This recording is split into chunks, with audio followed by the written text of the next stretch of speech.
So he really got on me about nutrition. Now, some of those health books are a bit weird, but you can separate out the weird stuff. There are cassettes on nutrition too. Remember, don't be a follower, be a student. Someone says, I read this book. Should I follow? And the answer is no. Read at least 2 books and make up your own mind. Don't be a follower, be a student. So take care of yourself. There's a Bible phrase that says, many times the spirit is willing, but the body's weak. So you have to work on both. You wake up in the morning and the mind says, let's go get 'em. And the body says, I can't even get out of bed. So work on your health. A person's library of books and cassettes reveals his or her most dominant desires. It's interesting to walk into someone's house and browse through the library. What does your library say about you? So read all the books. Now here's good news. You don't have to read them all at once. Try this. 2 books a week in 10 years is 1,000 books. If you read 1,000 books in the next 10 years, do you think they would greatly influence all the dimensions of your life? The answer is, of course. Well, here's what's exciting.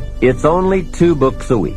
However, I would suggest if you haven't read 2 books a week for the last 10 years, you are about 1,000 books behind. Can you imagine the incredible disadvantage it will be 10 years from now? There is something to be said for style as well as content, and never has listening to successful people been easier or less costly than it is today. With cassettes like the one you're listening to now, you can own cassette programs by and about the most successful people in any field. And you can listen to their ideas while you do something else, while driving your car, exercising, getting dressed in the morning, anytime. Listen over and over again until their ideas become your ideas, their inspiration, your inspiration. A lot of the books you're anxious to read, such as Think and Grow Rich, have been condensed and narrated on cassette. Your cassette library of great authors and ideas can be the investment with the greatest return of all. Great cassettes will do more than teach you great ideas. They'll also remind you of the important things you already know but sometimes forget. They'll lift your spirit. They'll keep your mind on what's important, on your goal and how you can achieve it. And what a modest investment for the seeds of fortune. Ideas well written, well spoken, well received, well learned, and well invested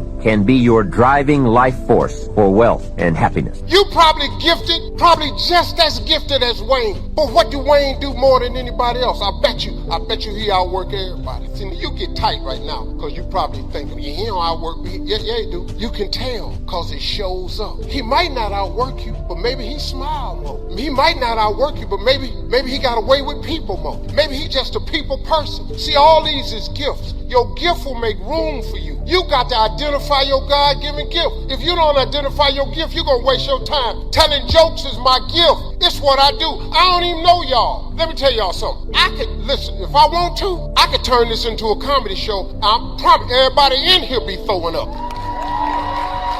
If I want to. I'm retired from stand-up. But do you understand who I am? Y'all must have forgot. I'm one of the original kings of comedy. I was a bad boy.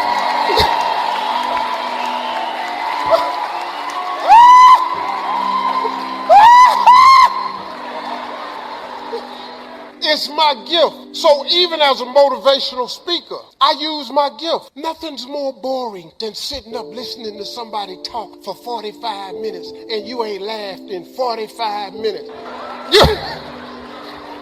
You ever snap your head back and you ain't know what you was? You ever been in church? Now, how did I get to October the 8th? Let me tell you how I got there. 1968. Oh, you gonna take it? Okay. I'm happily married. Better be fine, girl. I was telling you about your education a second ago. I heard somebody talk about the importance of education, and education is critical. You have to be educated. You have to be well read. You got to be well versed. There's no way around it. That he is a God of detail, that every aspect of their created fiber fit into the environment in which they had been created so that they could function and eat and survive without losing anything or destroying anything. He was explaining to me everything. He was explaining to me like this amazing stuff, how he could look like at the dung of the animals and tell, whether it was a male or a female or which way it went, all that kind of stuff. I looked at it.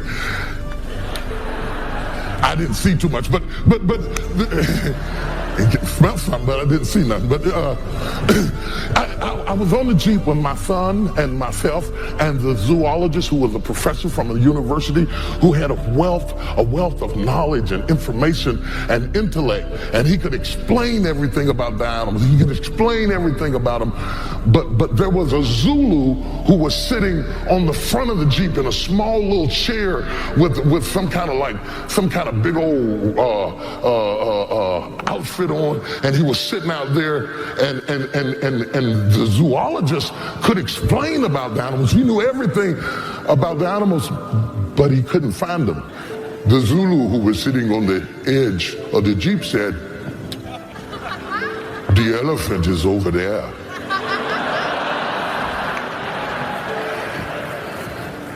And all of a sudden, something hit me right smack dab in the middle of my bald head.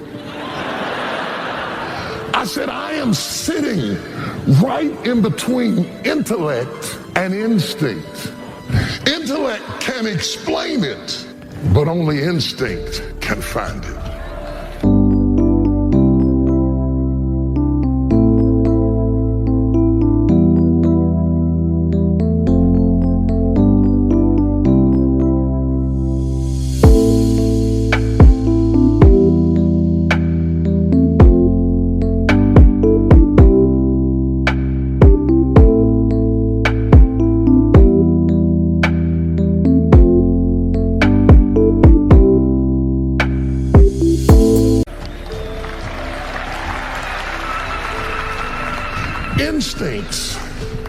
Instinct is an inborn pattern of behavior that is characteristics of a species whereby you have a motivation or impulse or a gut knowing.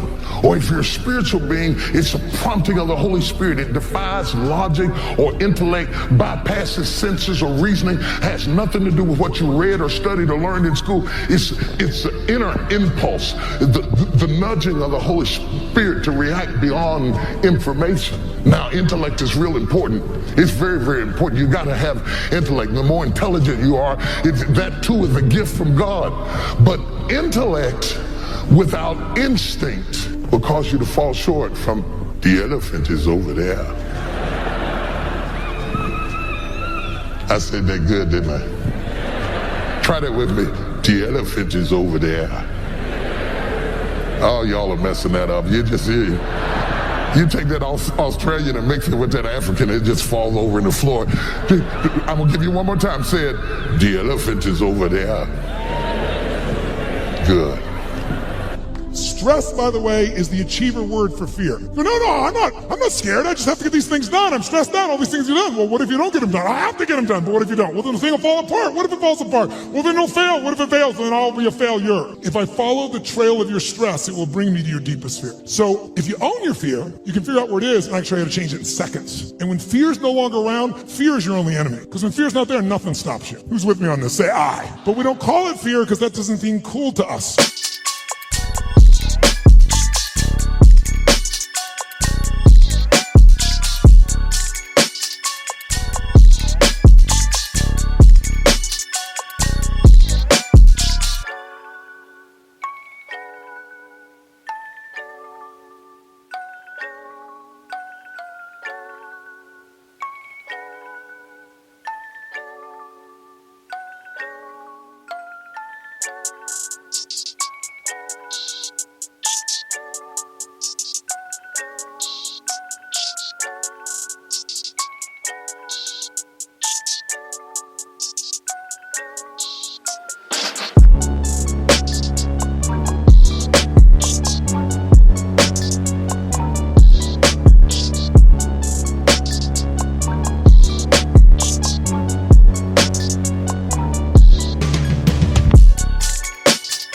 We're all adults. But kids, will kids show their fear? Oh yeah. They'll do it. They'll make sounds. They'll do everything. So I'd like you to do this time is when you greet somebody, I want you to exaggerate like you're deathly afraid. Like, hi. I want you to exaggerate it so you'd see what you're doing on a very subtle level underneath. I'll show you an example. Who's ever watched the Winter Olympics on television and you're in your chair and watching somebody snowboarding or skiing, and as you're watching, feel yourself doing this? Who knows what I'm talking about here? Say, hi. So I'm going to ask you to exaggerate so you notice it. So please play full out. It's the only way you're going to see what you do, and see what do you do differently with your face, your voice, your body when you're really afraid. And it'll show you contrast. Just for 1 minute. As many people as you can. Totally exaggerate. You're deathly afraid. Go. Greet them, greet them, greet them. Okay, stop. Shake your body out. Shake your body out. Now, nice and loud. Did you use your body differently to go in this state? Yes or no?